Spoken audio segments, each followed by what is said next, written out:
All right, so just to orient us again, so where we left off last week, we were in Mark chapter 2, and we'll continue in Mark chapter 3. And in this portion of Mark's account, Jesus is in the middle of his Galilean ministry. So he's sort of set up a home base in Capernaum.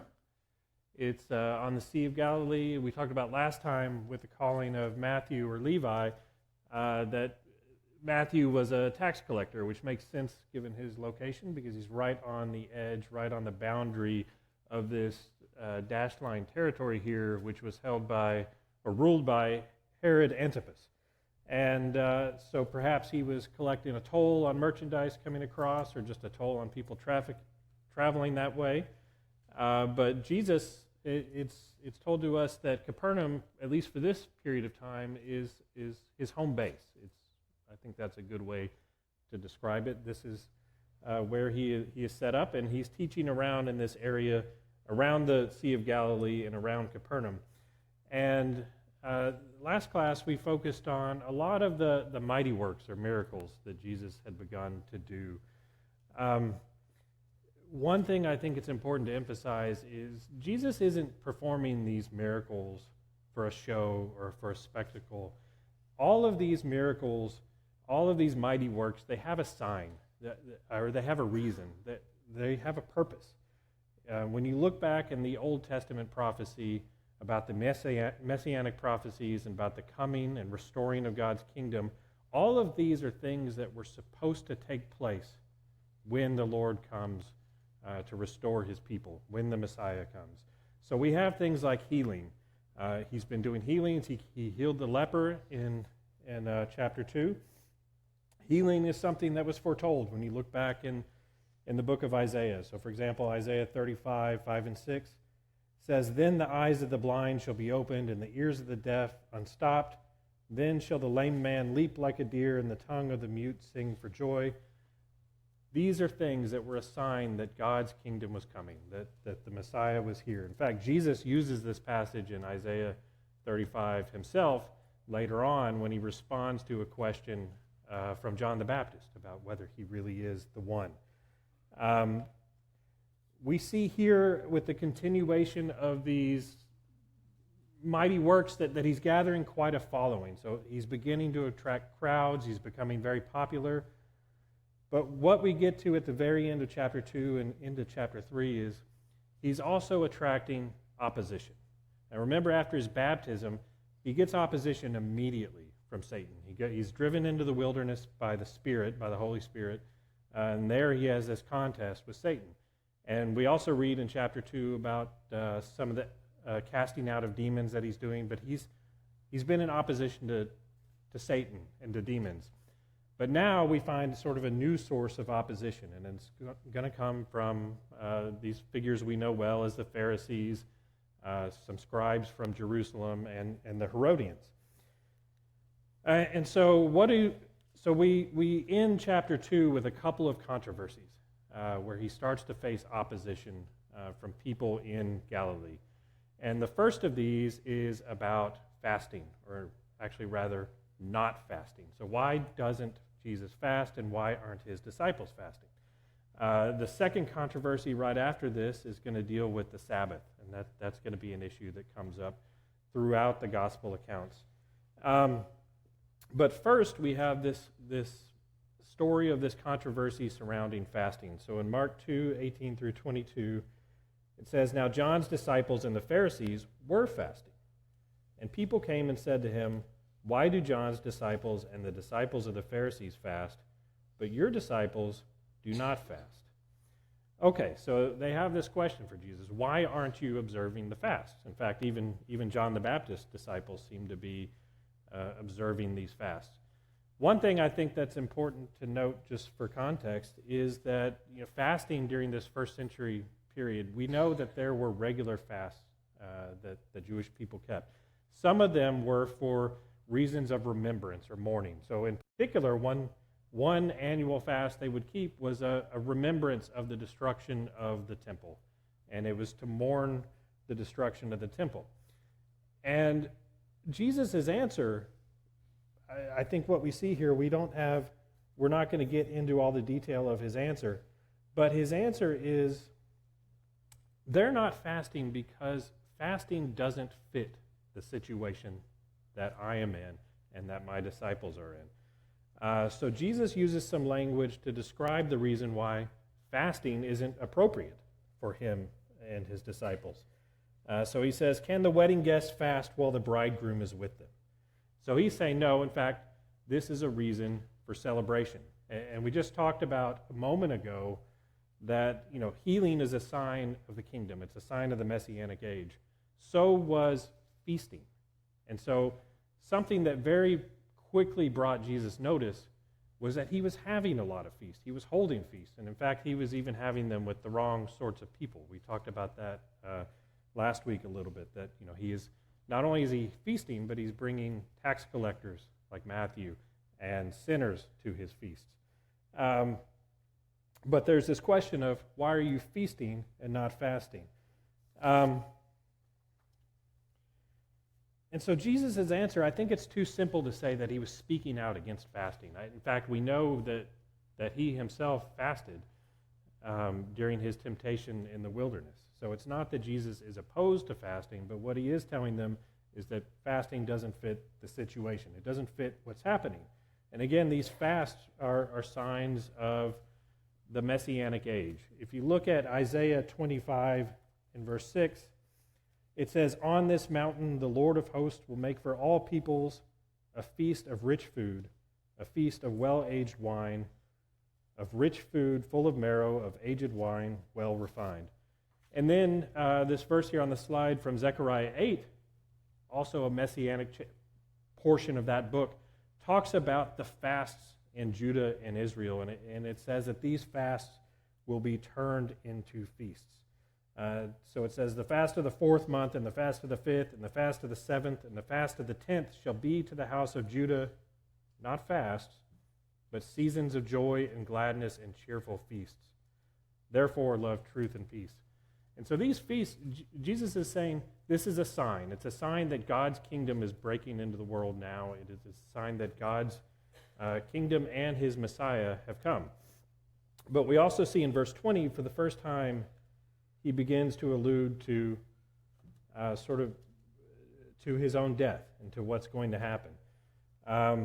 So he says in chapter 2, verse 20, he says, but the days will come when the bridegroom is taken away from them, and then they will fast in that day. So fasting is certainly appropriate. In fact, he mentions an instance of when it would be very appropriate for his followers to fast. But this is his first sort of hint or reference that there will come a time when he'll be taken away, as he says. All right, so this is the first of two controversies we're introduced to right at the end of chapter 2. The second is about the Sabbath. So we have this scene in Mark 2, 23 through 28, where Jesus and his disciples on the Sabbath are going through grain fields. And it says here, the Pharisees were saying, look, why are they doing what is not lawful on the Sabbath? Because what they were doing was plucking grain as they headed through the grain fields. You almost get this picture that the Pharisees were a group that was, like hanging out in grain fields waiting to see if someone would pluck, or that, perhaps they're going around inspecting people's hands on the Sabbath to see if they've been collecting grain. But I don't quite think that's what's happened here. I don't. The Pharisees certainly were very insistent on what they called the ancient traditions. So there's a quote from a first century Jewish writer about the Pharisees. His name was Philo, and this is how he described them. He said, there are thousands who have their eyes upon him, full of zeal for the laws, strictest guardians of the ancestral traditions, merciless to those who do anything to subvert them. So I think what we see here is the Pharisees have started to pay attention to Jesus. Jesus is, at the very least, thought to be a prophet. And he's a prophet that's talking about the kingdom. And they very much want to know his stance on what they refer to, or what they would call, the ancestral traditions. And they want to make sure he has the same allegiance to these ancestral traditions as they think that he should. And so I think what we see here in the end of chapter 2 is they're not necessarily hanging out in grain fields spying, looking for people. They're following Jesus, and they want to know his stance on these issues that are very important to them.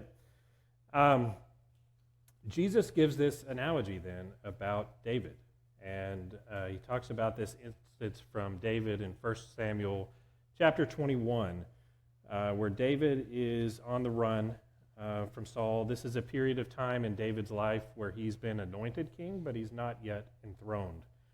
And so Jesus makes this analogy to David and David's men, and he says, "Have you never read that when he was in need and hungry, he and those who were with him, how he entered the house of God in the time of Abiathar the high priest, and he ate the bread of the presence, which it's not lawful for any but the priest to eat. And so he gave it to those who were with him. And he said to them, the Sabbath was made for man, not man for the Sabbath. And so the Son of Man is Lord even of the Sabbath." So Jesus here makes, I think the way I would characterize this, he's not making a legal analogy. In fact, trying to make a legal analogy here would be difficult, because Jesus himself even says it's not lawful for any but the priest to eat that bread when David did it. Now, what Jesus is making is a kingdom analogy. He's making an analogy to David as the anointed king and himself as the anointed king. Now, keep in mind, David was anointed but not yet enthroned. Jesus is in the same situation here. He was anointed at his baptism when the Spirit descended upon him. He's not yet enthroned, as we know he is now, sitting at the right hand of God. And I think what he's doing is he is inviting the Pharisees to put themselves in this story and see where they fit. Right? So they've opposed him in this instance for this issue of plucking grain. And so the analogy to the Pharisees, and if Jesus is David and his followers are David's men, then who the Pharisees are in this story is Doeg the Edomite and Saul's men. And we know from that story, I think the ultimate point that Jesus is trying to make is any Jewish person would know David was the king, he was the rightful king, and he was vindicated by God later. He's making a king analogy. And so this is what he says here at the very end. The Son of Man is Lord even of the Sabbath. He says right before that the Sabbath is made for man and the man for Sabbath. But I don't think what he's saying in verse 28 is that men are Lord of the Sabbath. What he's saying is the Son of Man, or God's anointed one, is the Lord of the Sabbath. Jim. Thank you. So this is interesting. I think the point you're making is that Jesus is not creating some type of legal precedent here. Because I feel like today people would take this passage and say, see, in the New Testament, God isn't as concerned about keeping his commandments as he was in the Old Testament. In other words, this is something we could generally apply to ourselves and give ourselves exceptions, perhaps when we want them. But what you're saying, and I think it's accurate, that he's saying, no, I'm a king. It's much like when he said, they were getting on when was it Martha that put the perfume on him, and hey, we could have funded 4,000 meals for the poor with that oil and that kind of thing. And he said, look, I'm only here for a short time, so this is an exceptional situation. Otherwise, no, we wouldn't want to waste that money that way. But because of who I am, because who David was, that's why this is important. So to your point, he's pointing out the importance of who he is as the king.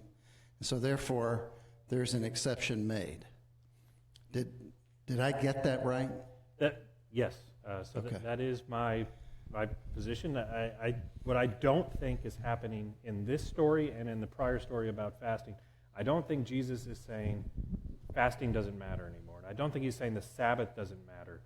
I don't think what he's saying is what's inside matters, not the law keeping. I think what he's saying is these are signs that I'm the Messiah. He's talking about his messiahship. He's talking about his kingship. That's the way I interpret it. Thank you. Sure. All right, so we will continue on into chapter 3, where we have sort of part 2 of this Sabbath controversy. So in Mark 3, we just read he's attracted the attention of the Pharisees for what's been happening on the Sabbath. And now we have this story where it very much feels like they've tried to trap him about this issue. So this is the story when Jesus, so again, as was his practice, here we see at the beginning of Mark, he spends the Sabbath in the synagogue with probably the rest of the synagogue and the rest of the community. And so that's where he is at the beginning of chapter 3. He's in the synagogue, but the Pharisees are there also. And it says they brought a man there that, well, actually it doesn't say they brought him, but that's sort of my own interpretation of how this man got to be there. But there's a man there with a withered hand. And it says that when Jesus comes in, they begin watching him to see whether he would heal him on the Sabbath. So, and what's the reason? So that they might accuse him. So this reads very much like they have set a trap for Jesus. It's quite possible, I think, that they even invited this man with a withered hand there just for this purpose, just to see if Jesus would heal him on the Sabbath. And so they're using him and his disability to trap Jesus. And it says that this was something Jesus noted. It says, and he said to the man with the withered hand, come here. And then he asked them, he says, is it lawful on the Sabbath to do good or to do harm, to save life or to kill? But they were silent. So what's he getting at here? I think even for the Pharisees, they would agree there are certain instances where taking action to save life on the Sabbath is in fact legal. And in fact, in Matthew's account, we read that Jesus sort of adds an extra layer to this, and he says, who among you, if you had a sheep that falls into a pit on the Sabbath, wouldn't rescue the sheep, wouldn't pull it out? And so he's making a point about, isn't this man's life worth much more than the sheep? And you get the sense that, okay, they've probably brought a man with a withered hand because you would say, well, that's not really a life-threatening injury. So they're trying to get him, seems like to me, in the fine print. And so I think even by their own traditions and their own interpretation of the law, saving a life would be allowable under the Sabbath. But Jesus says, is it lawful on the Sabbath to do good or to harm, to save life or to kill? Now, he could mean two things by asking that. He could mean there are some instances where if you don't intervene, a person who's in mortal danger might die. And so that could be, if you don't act on the Sabbath, that in itself could be an act of killing. He also could be noting that they've set a trap for him and that they're hoping to accuse him. And so here they are on the Sabbath plotting to kill him, plotting to lead to his death. And so it may very well be he's wanting them to have a little introspection and think about whether they're violating the Sabbath law themselves by going to all this work and all this effort to orchestrate this trap. And so it says he looks around at them with anger, grieved at their hardness of heart. And he says to the man, stretch out your hand. So Jesus looks at them all. He knows what's in their heart. He knows that they have orchestrated this whole situation. They've used this man with the withered hand, all just to trap him, really out of malice. And it says Jesus was grieved by this. And he was grieved by the hardness of their heart. They didn't care about the law. They didn't care about this man. They cared about trapping Jesus. And he says to the man, stretch out your hand. And it says the man stretched it out and his hand was restored, which is in self-interest. So they sprung this trap to try to catch Jesus healing on the Sabbath. But Jesus doesn't actually do any work for this man who's healed. Like he doesn't take any actions. He speaks. Certainly speaking is allowable on the Sabbath. But Jesus speaks and the man's hand is healed. Because again, This is God's Spirit. This is the Holy Spirit acting through Jesus to bring about this healing and this kingdom work. But they're trying to make a Sabbath application to it. So I think it's still very much what you were just talking about. Jesus is on a mission of messiahship and kingship. And that, he's not here to say, no, you can do these things on the Sabbath law. He's not here to engage in a legal argument with them. He's here to do what he came to do, and that's establish the kingdom. And part of that is through healing. But then it says the Pharisees went out and immediately held counsel with the Herodians against him, how to destroy him. So here again, I think we even see, there's these Pharisees. It's interesting. It says they went out and immediately held counsel. So they go out and they find the Herodians. I don't know how far they had to travel, but if they travel, they themselves are possibly running up against a Sabbath violation. And it says they held counsel. They're having a meeting. They're making plans. All that to me sounds like that in itself even could violate their own interpretations of the Sabbath. I certainly they didn't consider it that way. But they've also made an unusual ally, which I think is important to note. They align with the Herodians. Pharisees and Herodians would not be natural allies. Pharisees very much were nationalistic. They wanted Rome out of their life. Herod Antipas is a Roman client king, right? So he's very much on the big government side, if you will, or the Roman government side.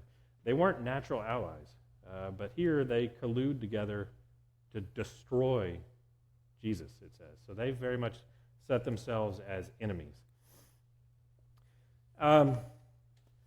Then we get into Mark, and here we have in Mark's account the calling of the 12 apostles. Actually, if this is a decent transition point, so if anyone has comments on this issue of the fasting or Sabbath, now would be a good time. Right up here.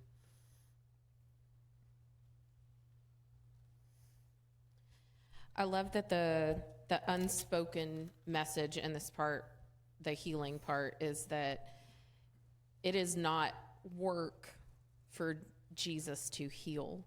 That does not require effort and work on his part.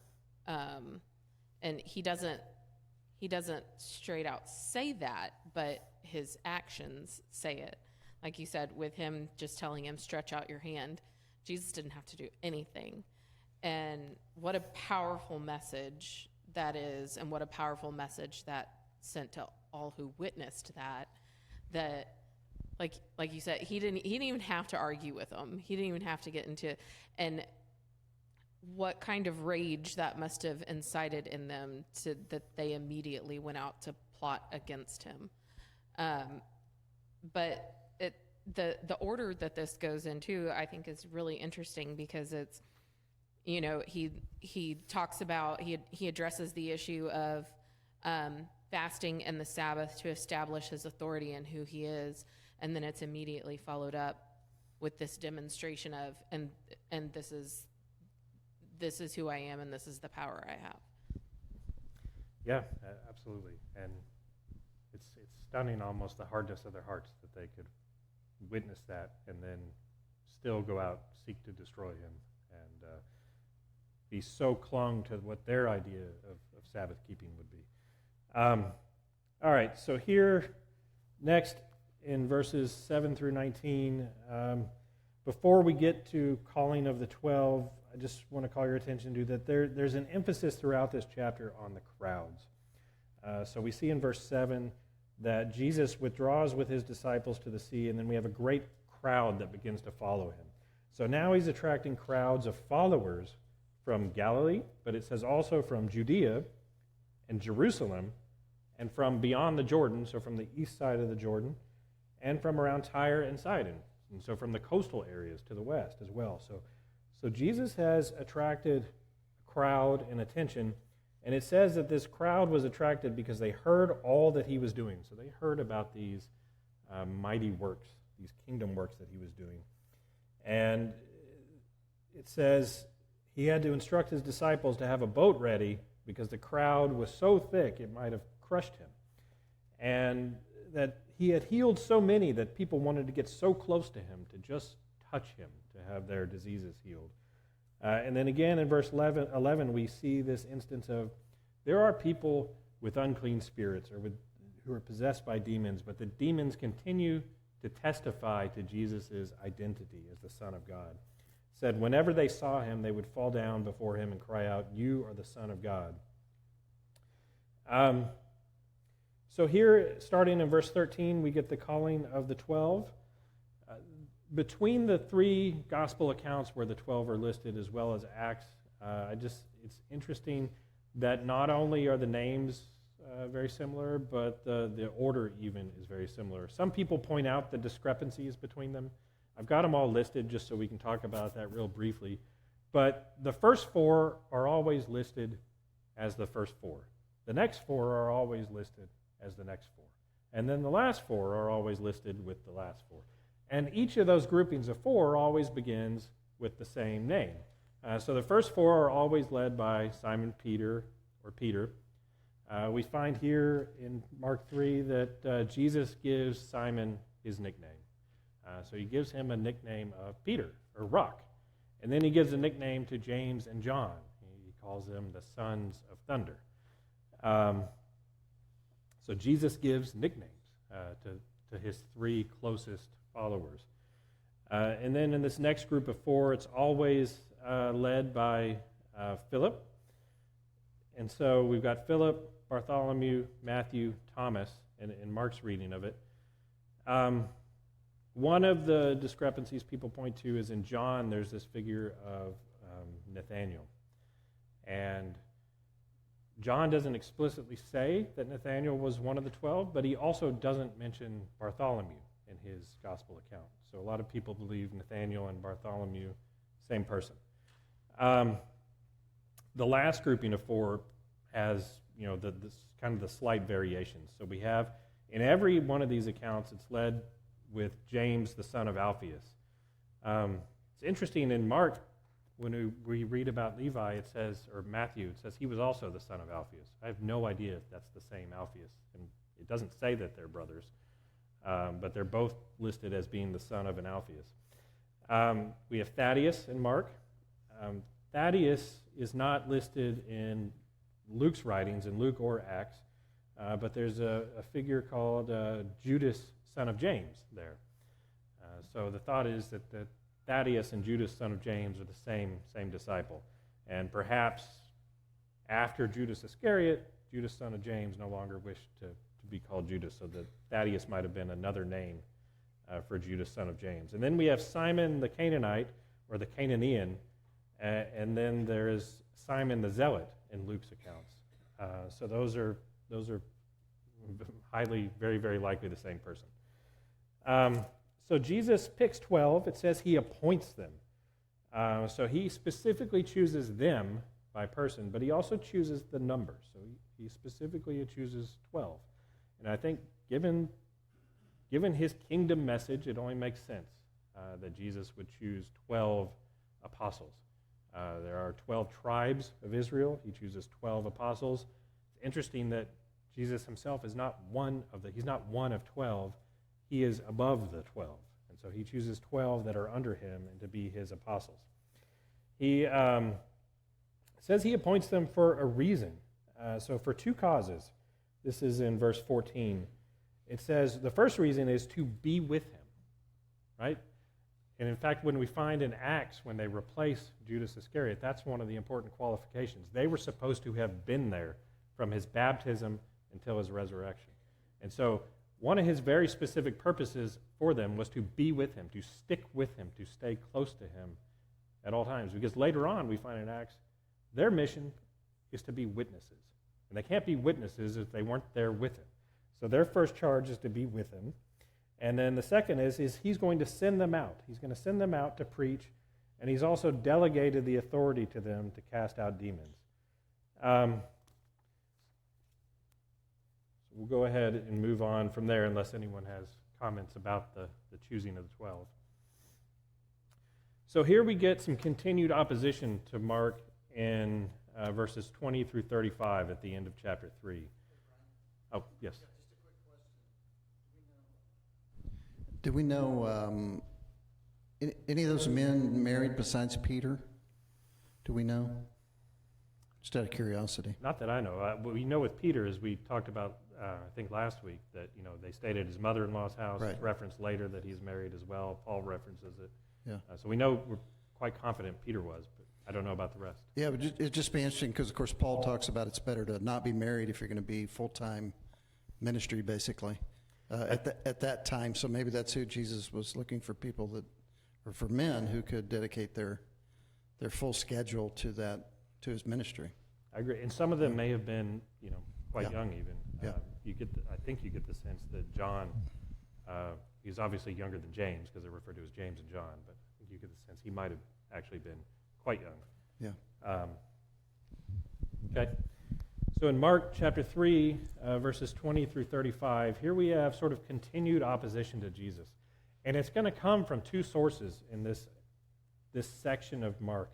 And I would argue that it's all meant to go together. It's kind of bookended by this idea of there are crowds around Jesus. So we get, there are crowds around him on the inside. They are his followers. And then there are people on the outside who are alleging allegations against him. They're laying allegations against him from the outside. And the two sources are his family, and then also we see that there are scribes that have come up from Jerusalem, and they make a sort of an even more serious allegation. So in verse 20, we start with the crowds. It says, then he went home, so he's back in Capernaum. And it says, and the crowd gathered again so that they could not even eat. So they've come into probably his house or into his space, and it's gotten so thick that it says they can't even eat. And it says that when his family heard of it, they went out to seize him, for they were saying he's out of his mind. It says his family here in my version. Some other versions say associates or friends.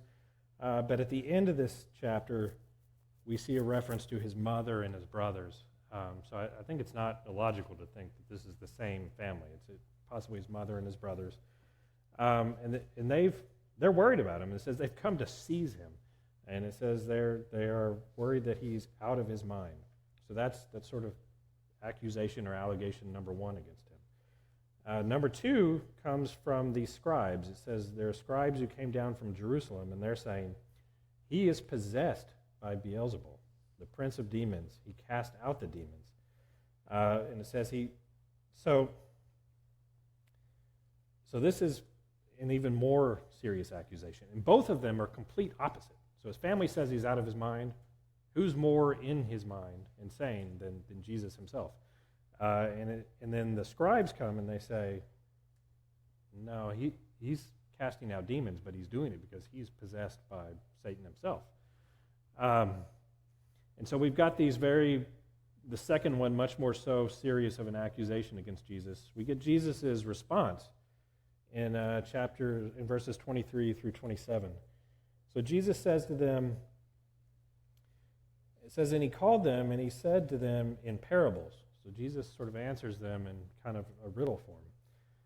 But the first part of this is quite logical. And he says, how can Satan cast out Satan? So Jesus has taken notice of this accusation that he's casting out demons because he's possessed by Beelzebul. He says, how is that possible? Logically, how can Satan cast out Satan? And he says, if a kingdom is divided against itself, a kingdom cannot stand. If a house is divided against itself, that house will not be able to stand. I find that interesting because in the same portion of the text here, we find Jesus' own house is divided against itself. Like his family thinks he's crazy, and they're not yet on his side. They will come to be, and we also see that Israel itself is sort of divided in how to view Jesus. But the logical point he's making is, how can I be casting out demons if I myself is a demon? What's the point in that? If I'm Satan, I should want to increase demon possession. You wouldn't want to decrease it. And then he says, if Satan has risen up against himself and is divided, he can't stand, but is coming to an end. So it's self-defeating, he says. Their accusation makes no sense because they're alleging self-defeating behavior. And then in verse 27, he says, but no one can enter a strong man's house and plunder his goods unless he first binds the strong man, and then indeed he may plunder his house. So this is a little more cryptic part of his response. He starts talking about a strong man, and a strong man who's already been bound, and he's going to go into his house and plunder him. What he's talking about is Satan. He's saying Satan has already been bound. So he's making the point that Satan's already been defeated, which I find interesting. And my own interpretation of this is, at least in part, he's referring back to his own temptation in the wilderness, where he was engaged in a battle against Satan, and he prevailed. He won. He defeated Satan in that instance, and he's already been defeated. And ever since that point now, he can cast out, ever since God's Spirit is coming upon him, he begins to do these mighty works, and he's cast out demons. But what he's saying here is the battle's already been won. And I think we see that in the way that he casts out demons. He speaks to them, he rebukes them, and they come out. The demons beg him not to send him to places of torment. But Jesus has not only the power, but also the authority to cast them out and to cast them into presumably a place of torment. This idea of the strong man, I think, is interesting. There is another word for strong man is tyrant. We see this in Isaiah 49. This is one of these songs of the servant. And it talks about the servant, and he's coming to save Israel. And we get this language here about prey and captives that a tyrant or a strong man has taken. So God's people have been taken captive by a tyrant, by a strong man. And it talks about the servant coming back to rescue him. And he says, even the captives of the mighty shall be taken or rescued, and the prey of the tyrant or strong man shall be rescued. For I will contend with those who contend with you, and I will save your children. I think what we see here, and Jesus is casting out demons, is he is enacting this quite literally. He is saving people who have been taken captive by Satan and by the demons. And then we get this idea of the blasphemy of the Holy Spirit. And so in 28 through 30, he says, truly I say to you, all sins will be forgiven the children of man, and whatever blasphemies they utter, but whoever blasphemes against the Holy Spirit never has forgiveness, but is guilty of an eternal sin. For they were saying he has an unclean spirit. Okay, so we've got 5 minutes to talk about what blasphemy against the Holy Spirit is. And this is something that people always seem to want to talk a lot about. One thing I would emphasize is, I don't think we talk about enough that Jesus says right before this that all sins will be forgiven. That God is willing to forgive all sins of every type. We focus on this one exception here, and I think it's because the language can be quite scary. It says he's guilty of an eternal sin. But I think in part Mark gives the reason for this. And so at the end of this, in verse 30, he says, because they were saying he has an unclean spirit. Because they saw Jesus and the power of the Holy Spirit casting out demons, and they witnessed this with their own eyes, and they determined in their own eyes that this isn't the work of God, this is the work of the devil himself. That's an extreme situation.